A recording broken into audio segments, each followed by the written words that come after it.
তাহলে আমার নবী বিরক্ত হলেন কেন? আমি ধরেন আলোচনা করছি, হঠাৎ করে কেউ এসে আমাকে আসসালামু আলাইকুম, বিরক্ত লাগবে না লাগবে না? আরে একটা মজলিস চলছে, তুমি এসে সালাম দিচ্ছ, তো মজলিসেরও একটা আদব আছে না নেই? হ্যাঁ, তো এটাও শিক্ষা পেলাম এখান থেকে। মজলিসে যখন গুরুত্বপূর্ণ কিছু আলোচনা হয়, সালাম দিয়ে বিরক্ত করতে নেই। কথাটি কোন ইবাদুল্লাহ মক্কা ছেড়ে মদিনাতে চলে গেলেন, জোরে হয় না সুবহান।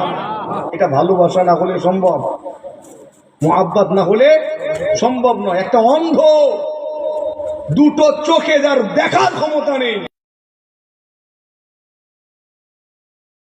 মদিনায় গিয়ে কি করব, কিছু খুঁজে পাবনি বলতে পারতেন তো, কিন্তু না, আমার নবীকে এত মুহাব্বত করেছেন, এতটাই বেশি ভালোবেসেছেন, বাপদাদার রেখে যাওয়া জমি জায়গা বাড়ি ধন সম্পত্তি তাকে আটকে রাখতে পারেনি। সমস্ত মায়া ত্যাগ করে আমার নবীর মুহাব্বতে চলে গেলেন মদিনাতে। একবার জোরে হয় না সুবহান। কতটা মুহাব্বত! এবার মদিনায় যাওয়ার পরে তিনি আপনার আমার মতো বসে,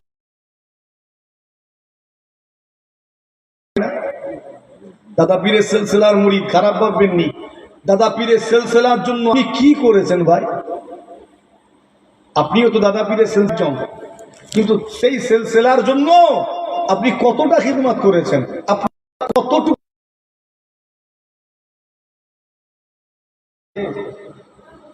জলসা হয়েছে দাদা পীরের সিলসিলার, গিয়ে বসেছি, ওয়াজ শুনেছি, সুবহানাল্লাহ দিয়েছি, শেষে তাবারুক নিয়ে বাড়ি গেছি।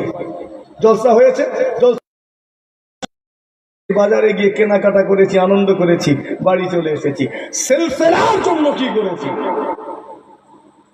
আমার ভালো করে বুঝবেন।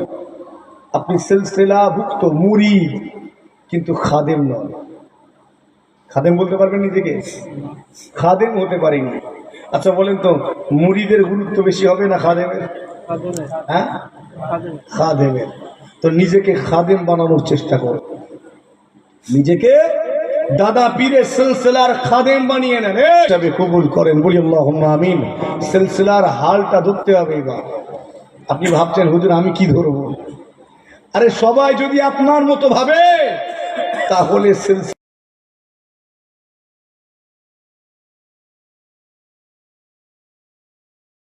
বুঝানো। আর যারা যারা আমার ওয়াজ অতীতে শুনেছেন, এখানে খেঁচাখেচি বেশি করতে পারবো না। উদ্দেশ্য হলো বোঝানো। আমি যদি বুঝাতে পারি তাহলে আমার চিৎকার করা, আমার দুটো কথা বলা সার্থক হবে। আর যদি বুঝাতেই না পারি তাহলে কি হবে? আপনি ছিলেন মুরিদ, এবার কি হতে বলছি আপনাকে? খাদেম। আল্লাহ আমাদেরকে দাদা পীরের সিলসিলার খাদেম বানান, কিছুটা হলেও খিদমত করার তৌফিক দেন, বলিন আল্লাহুম্মা আমিন। জোরে বলি আল্লাহুম্মা আমিন। একবার দরুদ শরীফ, আল্লাহুম্মা সাল্লি আলা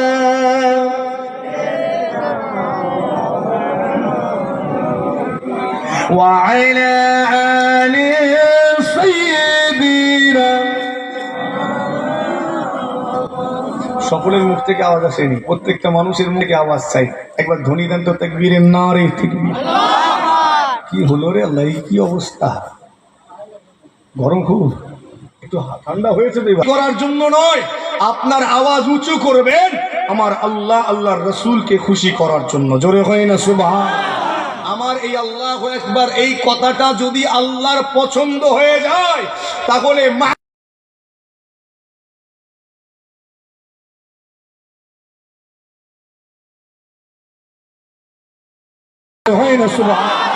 আল্লাহ বলবেন, বান্দা কবরস্থানের জলসায় গিয়ে তুই আমার নামে তাকবীর দিয়েছিলিস, ওই আল্লাহু আকবার ধ্বনিটা আমার বড় উঁচু জায়গায় বসে আছে, আমি জানি না খেয়াল করছে কিনা, কিন্তু উঁচু জায়গায় আছি তো একটু দেখতে পেয়েছি।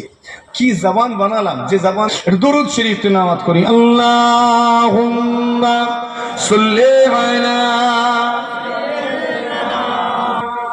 যেহেতু কয়েকদিন আগে ঈদ গেছে একটু বলি নাকি, ওই বিষয়ে যদিও আলোচনা রাখিনি, আমি করা হয়নি আজকে, না যেন সবই মিলে পরকাল নাজতি পেয়ে যায়। ঈদ গাহেতে নামাজি পড়িবা, এসো এক জামাতে। যোগে যোগে খোদার পথে জীবন দিলেন যাহারা শাহাদাত উম্মাহ।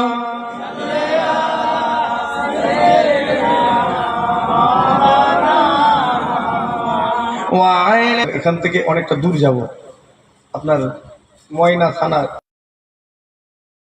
চিন্তা করতে হবে না, হবে নি? চিন্তা করতে হয় ইসলামের জন্য। ওর তো ক্ষমতা নেই ইসলামের জন্য কিছু করার, ক্ষমতা আছে আপনার আমার এলাকা আর করিনি। কিন্তু সেই দিন অন্ধ সাহাবী আব্দুল্লাহ ইবনে উম্মে মাকতুম চুপ করে বাড়িতে বসে থাকেননি, ইসলামের কাজে নিজেকে নিয়োজিত করলেন। একবার জোরে হয় না? অন্ধ সাহাবী আব্দুল্লাহ ইবনে উম্মে মাকতুম ইসলামের জন্য কি খিদমত করেছিলেন। ও যুবকেরা, আমার মুরব্বিয়ানেরা, জিগা খেয়াল করে শুনে রেখে দিন। মদিনায় যাবার পরে তিনি চিন্তা করলেন আমাকে ইসলামের জন্য কিছু সঙ্গে সেটাকে মুখস্থ করে নিতেন, হিফজ করে নিতেন। যখন আমার নবী দরবারে থাকতেন না, অন্যান্য সাহাবীদের জিজ্ঞাসা করে কোরআন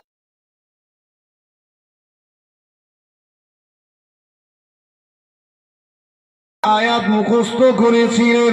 মদিনায় যাওয়ার পরে তিনি সিদ্ধান্ত নিলেন আমি যতটুকু জানি ততটুকু দিয়েই খিদমত করব। আল্লাহর কোরআন বাল্লিগু আন্নি ওয়ালাউ আয়া, আমার তরফ থেকে পৌঁছিয়ে দাও মানুষের কাছে, যদিও সেটা একটা আয়াত হয়ে থাকে। বেরিয়ে পড়লেন মদিনার অলিতে গলিতে, মদিনার দুয়ারে দুয়ারে, মদিনার বাড়িতে বাড়িতে গেলেন। আল্লাহর মহাগ্রন্থ কোরআন শরীফের আয়াতগুলোকে তিলাওয়াত করে করে মদিনার মানুষগুলোকে শোনাতে লাগিলেন। সেই দিনে আব্দুল্লাহ জাবানে কোরআন শরীফের তিলাওয়াতটা এতটাই সুমধুর ছিল, আব্দুল্লাহ জাবানে কোরআন শরীফের তিলাওয়াত এতটাই হৃদয়গ্রাহী ছিল, মদিনার মানুষগুলো যখন আব্দুল্লাহ জাবানে কোরআন শরীফের তিলাওয়াত শোনে মদিনার মানুষগুলো খুশি হয়ে যায়। আজকের দিনে কারি আব্দুল বাসেদের তেলাওয়াত শুনলে মন খুশি হয় না, হয়নি গো? হ্যাঁ, আপনার আমার পীর আলা হযরত ছোট হুজুর পীর কেবলা রহমাতুল্লাহ আলাইহি, এই তার কথা বললে অসুবিধা হবে না তো? হ্যাঁ, তার ওসিলাই তো কথা বলবো না তো কার কথা বলবো? তিনি দরবার শরীফে বসে আছেন, আর সেই সময়কার পুরনো টেপ রেকর্ড অনেকের জানা আছে। হ্যাঁ, হুজুর কেবলা বসে আছেন, তার আওলাদের, আমি এটা শুনেছি, আমি নিজে চোখে দেখিনি, শুনেছি। তো আব্বাজান চাহাতেন হুজুর কেবলার আছেন, আর হুজুর কেবলা পীর ও মুর্শিদ হুজুর কেবলা ওই ক্যাসেট চালিয়ে দিয়ে চুপ করে মাথা নিচু করে বসে বসে কারি আব্দুল বাসিদ রহমাতুল্লাহ আলাইহির কোরআন শরীফের তেলাওয়াত শুনছেন। জোরে হয় না সুবহান? হুজুর কেবলা তেলাওয়াত যখন শুনতেন না, আশেপাশে একটা টু শব্দ হতো। হুজুর কেবলার এত আওলাদ, কথা ঠিক না বল? কারো একটা আওয়াজ করে হুজুর ডিস্টার্ব করে, হুজুর এতটাই তিলাওয়াতে মশগুল হয়ে যেতেন, তিলাওয়াত শুনতে শুনতে হুজুরের চোখ দিয়ে পানি গড়িয়ে যেত। জোরে হয় না সুবহান? আচ্ছা, ঠিক করে বুকে হাত দিয়ে বলেন তো, আজকের দিনে আমরা তেলাওয়াত শুনি তো, কিন্তু সেই আন্তরিকতা আছে আমাদের? নেই, আজকে নেই। কেন? আমাদের অন্তরটাকে আমরা পাষাণ বানিয়ে ফেলেছি।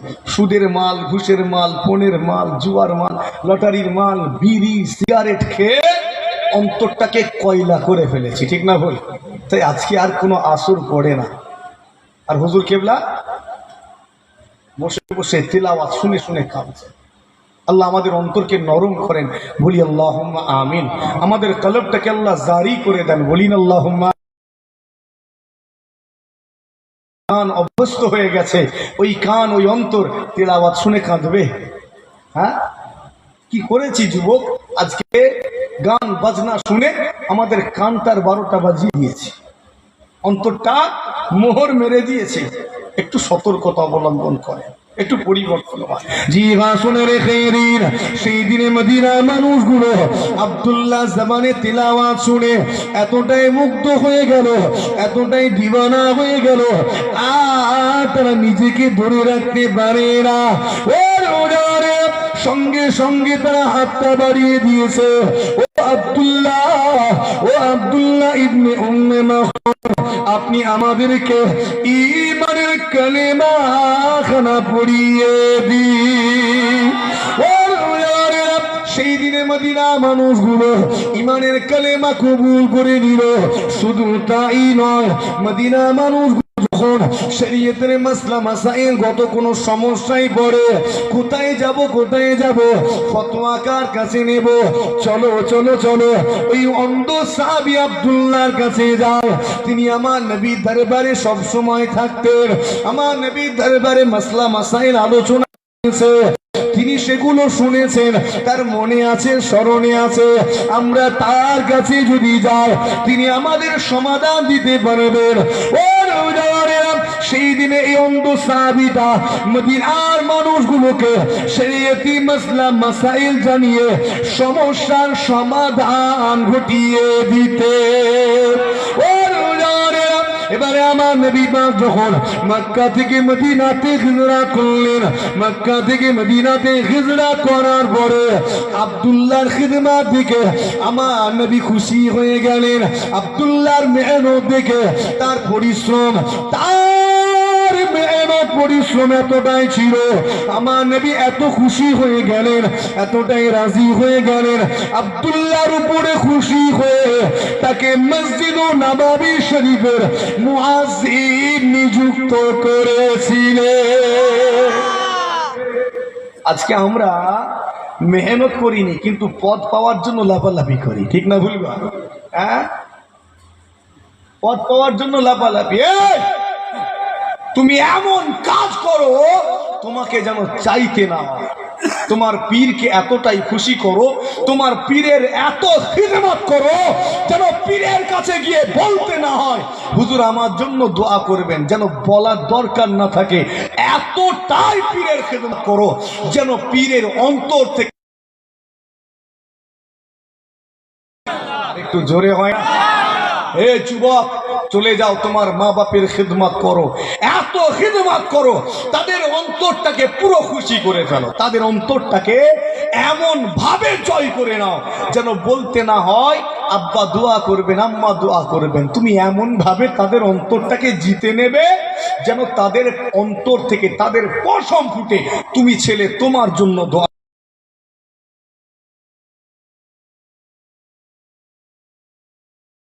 করো, এমন ভাবে তাদের রাজি করো। আজকে আমরা খিদমত করতে পারিনি, উল্টে এটা দাও সেটা দাও, জিদ ধরে বসি, কথা ঠিক না বল?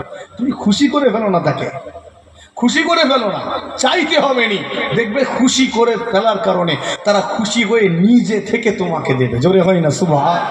এই যে মুরিদ গুলো হুজুর কেবলাদেরকে খুশি করে ফেলেছিল, তারা কিছু নিয়ামত পেয়েছে না পায়নি? হ্যাঁ, আমার আপনাকে খুশি করেছিলেন, হুজুরকে শুয়ে আছেন আব্দুল মাহবুদ ফারুক করেছে, বারবার করে গিয়ে বলেননি হুজুর, হুজুর ভালো করে বুঝবেন,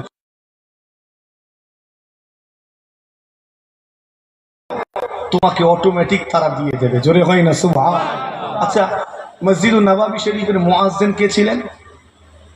একটু তাড়াতাড়ি। হযরতে বিলাল রাদিয়াল্লাহু তাআলা আনহু। আর আমি একটু আগে বললাম আব্দুল্লাহ ইবনে উম্মে মাকতুম, ভুল বললাম না? ভুল বলিনি? এখন মসজিদুন নববী শরীফের মুয়াজ্জিন নেই, এখন তো আরো অনেক। তো সেই সময় মসজিদুন নববী শরীফের মুয়াজ্জিন ছিলেন দুইজন। কতজন? দুইজন। একজন অন্ধ সাহাবী আব্দুল্লাহ ইবনে উম্মে মাকতুম, অপরজনা হযরতে বেলাল হাবশী। একবার জোরে হয় সুবহানাল্লাহ। যখন আব্দুল্লাহ হুজুর আজান দেন, বিলাল হুজুর ইকামত দিতেন। যখন বিলাল হুজুর আজান দেন, আব্দুল্লাহ হুজুর ইকামত দিতেন। রমজান শরীফ আসতো, তখন দুইজনের কদর গুরুত্ব অনেক বেড়ে যেত। কেন? একজনের আজান শুনে মদিনার মানুষ সেহরি খাওয়া শুরু করতো, আর একজনের আজান শুনে সেহরি খাওয়া শেষ করতো। একবার জোরে হয় না সুবহান? আজকের দিনে এমনটা হয়নি, কথা ঠিক না বল? এখন ভোর হয়ে গেলেই আওয়াজ দেওয়া হতো ভোর হয়ে গেছে, উঠে পড়ুন, সেহরি খান, রোজা রাখুন, বলা হতো না, হতো না। এখন এটা কিন্তু সেই সময় একজন আজান দিতেন, সব মদিনার মানুষ বুঝে নিত টাইম হয়ে গেছে, সেহরি খাও। আবার যখন টাইম শেষ আরো একজন টুক করে আজান দিলেন, বুঝে গেল আর খাওয়া যাবে না। একবার জোরে হয় না? সেই রমজান শরীফ একদিন আগে পার করেছি। দেখো এখানে রোজাদারের সংখ্যা কেমন ছিল? 100%, 80%, আর বাকি 20% কি হলো? এদিক ওদিক গেছে, রোজা চলে গেছে। আপনি নিজেকে নিয়ে একটু সমীক্ষা করবেন, এটা জরুরি। এই রোজায় আমি কতটা নেকি সঞ্চয় করলাম, এটা জরুরি নয়? কিন্তু আমরা করিনি। ও গেছে বাবু, বাঁচা গেছে, এইরকম অবস্থা না।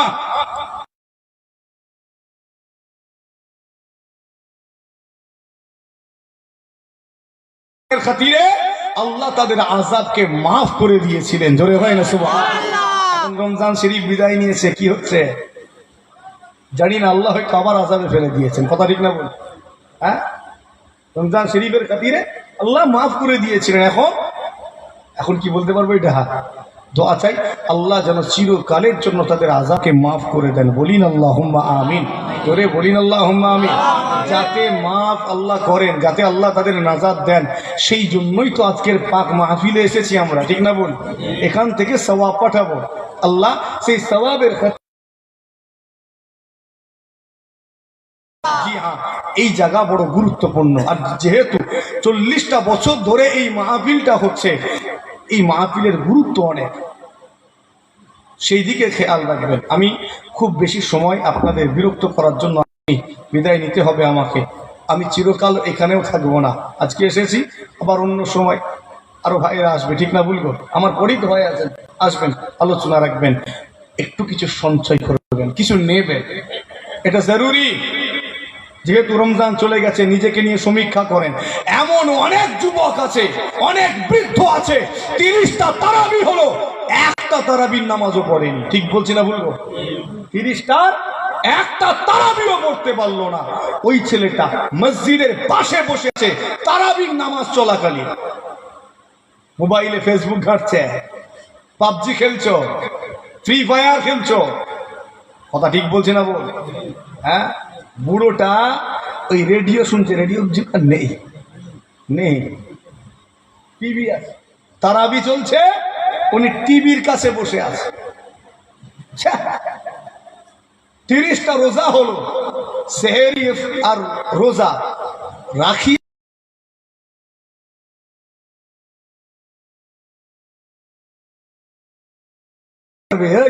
রোজা রাখিনি তো কি হয়েছে? ইফতারি করলে সওয়াব আছে রেখে পা। এই ইফতার করলে সওয়াব আছে না নেই? কথা বলে না কেন? তাই রোজা রাখিনি তো কি হয়েছে? ইফতারি থালে বসে সওয়াব নিতে এসেছি। বলেন তো ও সওয়াব পাবে তো? ইফতারির সওয়াব কে পাবে? যে রোজা রেখেছে সে তো। তুমি তো রোজাই রাখুনি, তোমার আবার কিসের সওয়াব? ওই ছেলেটা আবার ঈদের দিনে মিজাজ দিয়ে আনন্দ করেছে, ঠিক না বল? আনন্দ করেনি? নতুন জামা পরে সেমই লাচ্চা, এই বন্ধুর বাড়ি ওই বন্ধুর বাড়ি। এই তুমি ঈদের দিনে আনন্দ করার অধিকার রাখো। ঈদ কার জন্য আনন্দের? আর তুমি আনন্দ করছো, তুমি তো রোজা রাখোনি। তুমি তো তারাবির নামাজের সময় IPL খেলা দেখেছো, ঠিক না বলবো? হ্যাঁ, ওইদিকে তারাবি হচ্ছে, ইনি IPL খেলা দেখছে। আচ্ছা, মোবাইলগুলো একটু সার্চ করে দেখতে হবে ওই জুয়ার অ্যাপসটা আছে কি মোবাইলে। বুঝতে পারেননি মনে হয়? কি নাম ওটা? Dream11। বলে হুজুর আপনি কি করে জানলেন? ডিজিটাল ইন্ডিয়ার মানুষ রে বাবু। আপনি কোন ইন্ডিয়ার মানুষ? এখন তো ডিজিটাল ইন্ডিয়া। তো আপনি ডিজিটাল ইন্ডিয়ার, আমি নয়? আমাকেও তো এখন জুয়ারিকে সামনে সিভিল ঘুরে বেড়াচ্ছে, কিন্তু পাক্কা জুয়ারি, এত বড় জুয়ারি, বলে বলে জুয়া খেলে। ঠিক বলছি না বলবো? বলে বলে জুয়া খেলছে। ঈদ উপলক্ষে জুয়ার আসর বসছে, ঠিক বলছি না? টুর্নামেন্ট হচ্ছে ঈদ উপলক্ষে, ওটা জুয়া নয়? সতর্কতা অবলম্বন করো। মুসলমানের ছেলেরা, সংক্ষেপ করি আল্লাহ পাকের কোরআন আল্লাহ জানিয়ে দিয়েছেন, ইয়া আইয়ুহাল্লাযীনা আমানু ইন্নামাল খামরু ওয়াল মাইসিরু ওয়াল আনসাবু ওয়াল আযলামু লাআল্লাকুম তুফলিহুন। এই ঈমানদারেরা, তোমরা মদ্যপান করো না, জুয়া খেলো না, সাট্টা খেলো না, পাশা খেলো না, ভূত পূজা করো না, মূর্তি পূজা করো না, আর তোমরা ভাগ্য নির্ধারক তীরকে ব্যবহার করো না, তোমরা লটারি কেটো না, কেননা এগুলো হলো রিজসুম মিন আমালিশ শাইতান, শয়তানের ঘৃণিত আমল, ঘৃণিত কাজ। ফাস্তানিবুহু লাআল্লা, পরকালে সফল কাম হতে চাও, জান্নাত পেতে চাও, পরকালে যদি নাজাত পেতে চাও, এই শয়তানি ঘৃণিত আমলগুলো থেকে নিজেকে বাঁচিয়ে রাখো, বিরত রাখো। কিন্তু দুঃখের বিষয়, মুসলমান এই শয়তানি আমলগুলো থেকে নিজেকে বাঁচিয়ে লটারি সেন্টার নেই তো এখানে, কথা বলেন না। আমি এই বিষয়ে কয়েক জায়গায় বলেছি। আমি এক জায়গায় জলসায় গিয়েছিলাম, হয় যাওয়ার পথে অথবা ফেরার পথে, আমি কার নাম দেবো? আমিও আমার একজন ধর্মগুরুর নাম দিই। কার নাম দিল? খাজা বাবা লটারি সেন্টার খুলে দিল, তোমাকে জান্নাতি বানিয়ে দেবো। জোরে হয় না? আর একটু জোরে হয় না? সমস্ত গোনাহ কাজগুলোকে সরিয়ে দিন, বেশি বেশি নেকি পুরস্কার রেখেছেন, কিন্তু তারপরেও খারাপ কাজে যাচ্ছে, আল্লাহ মাফ করেন। বেশি বেশি নেকির কাজ করার তৌফিক দেন। আজকে জান্নাতের বাগানে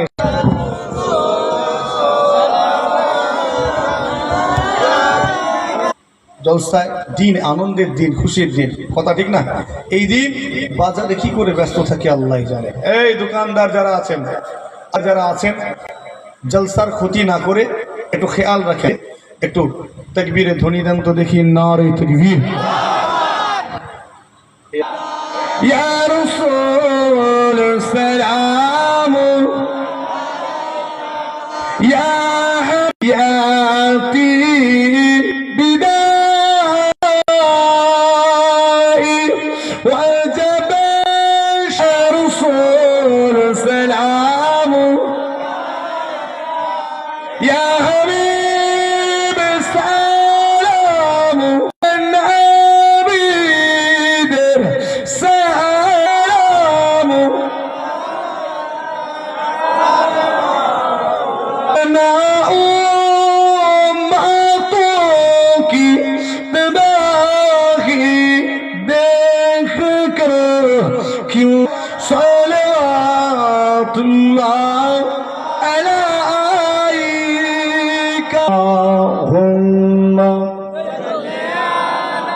Say